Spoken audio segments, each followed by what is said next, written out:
Gen X carries more consumer debt than any other generation alive today. Not millennials drowning in student loans, not Gen Z swiping through inflation. Gen X, the generation raised to fear debt more than almost anything else. Told to pay in cash. Told never to carry a balance. Told that a credit card was a trap for people who couldn't control themselves, and somehow, they're the ones who owe the most. Jack is 52. He's never missed a payment in his life. His savings account has a balance he's proud of. He avoided the stock market because it felt like gambling, and gambling felt reckless. By every rule he was taught, Jack did everything right. So why does he feel like he's falling behind? The answer isn't about Jack's discipline, it's about wiring. He never chose, and it's not his fault. Here's what's actually on the line. Retirement pushed back years later than planned. A savings account that feels safe, but quietly loses value every year to inflation. Decades of compounding growth that already happened, just not for Jack. And every year this mindset goes unchallenged. The gap between saving and growing gets more expensive to close. This isn't a math problem. Billy's seen the spreadsheets, they're not the issue. The real issue sits somewhere deeper, in how an entire generation was trained to think about money before they ever earned their first paycheck. To understand Jack, you have to understand why, not just what. Psychologists call it economic imprinting. The financial habits you form in your 20s don't stay flexible. They harden into default settings, and those settings get calibrated by whatever the economy happens to be doing while you're forming them. It doesn't matter if the weather changes later, the setting stays. Think about learning to drive in a snowstorm. Ice on the road, zero visibility, your hands locked at 10 and 2, foot barely tapping the brake. You survive it, and that grip becomes muscle memory. 10 years later, it's a clear summer afternoon, dry road, nothing in your way, and you're still gripping the wheel like the storm never ended. Your body never got the memo that conditions changed. That's Jack's relationship with money. Everyone assumes Gen X is just naturally cautious, wired conservative, allergic to risk by personality. But that's backwards. It's not personality. It's a survival response, installed during double-digit mortgage rates, mass layoffs that gutted entire industries, and 2 separate market crashes that hit right as they were starting to build something.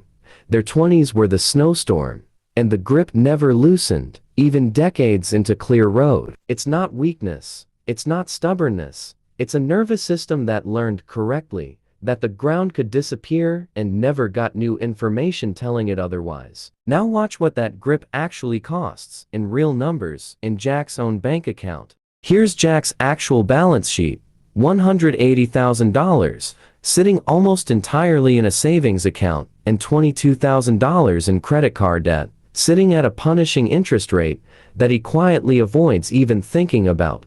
2 numbers, living in the same bank app, that Jack has never let sit next to each other. Let's do that math he's been avoiding. If half of that savings $90,000 had simply been placed in a low-cost index fund 20 years ago, and left alone, it wouldn't be $90,000 today. Depending on the years, it could easily be 2-3 times that amount. We're talking a 6-figure gap, sitting unclaimed, simply because the money sat still instead of working. And while Jack feels safe, inflation hasn't been sitting still. Every year that cash sits in that account, it quietly buys less than it did the year before.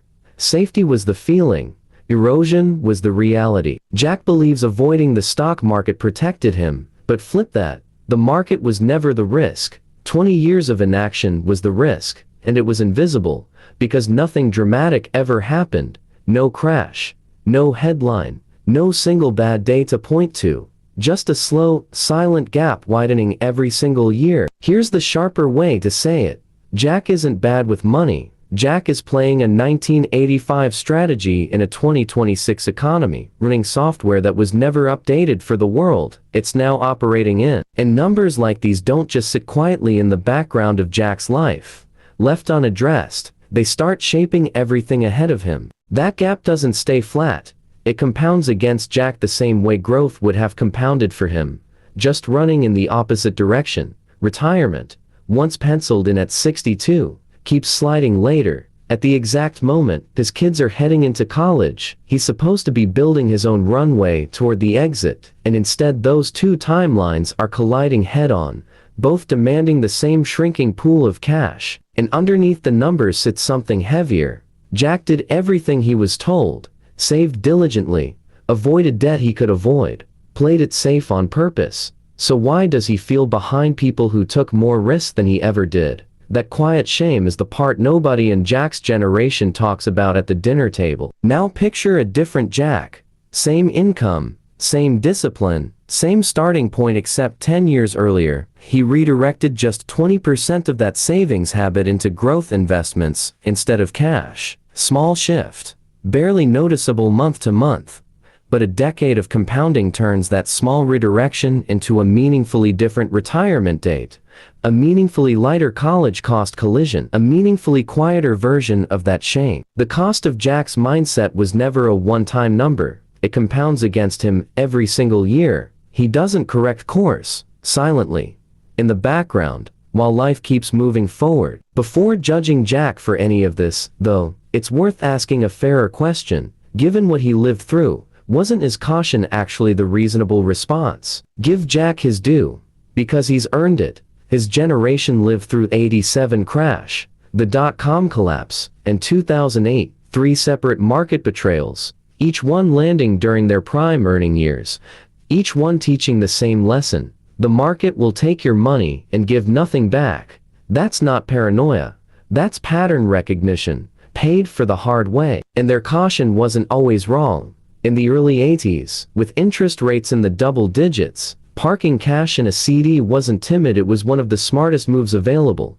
Debt aversion, distrust of markets, a preference for cash you could see and touch. Every one of these habits was rational, earned, and correct for the world Jack grew up in. So it's not that Gen X money habits are wrong, it's that they're a decades out of date operating system, still running loyally, in a world now governed by entirely different rules. The habits aren't broken, they're just answering questions the economy stopped asking years ago. Which leaves the real question, not whether Jack should abandon everything he learned, but what should actually replace it, without swinging so far the other way that caution disappears completely. The fix isn't abandoning Jack's discipline, it's redirecting it. Keep the debt aversion, keep living within his means. Those instincts still serve him. What needs to change is where the caution gets pointed.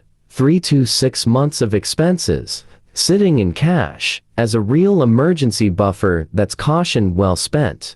Everything beyond that buffer doesn't need to sit idle earning next to nothing. It needs to work, quietly, through low-cost index investing. The same slow and unglamorous approach that built wealth for the people who started decades ago. So Jack makes one shift. Not reckless, not dramatic. He moves a portion of that oversized cash cushion into the market and leaves the rest exactly where it was. Same values, same caution, just finally pointed at the right target. Gen X wasn't taught to be careful with money, they were taught to survive it, and the exact habits that once kept them safe are now, quietly, the same ones costing them. So here's the question worth sitting with. Which of your own safe habits are actually just defaults? You never went back to question settings installed years ago, running on autopilot, never updated for the world you're living in now? If this made you rethink even one of them, subscribe. There's a lot more of this worth unlearning together.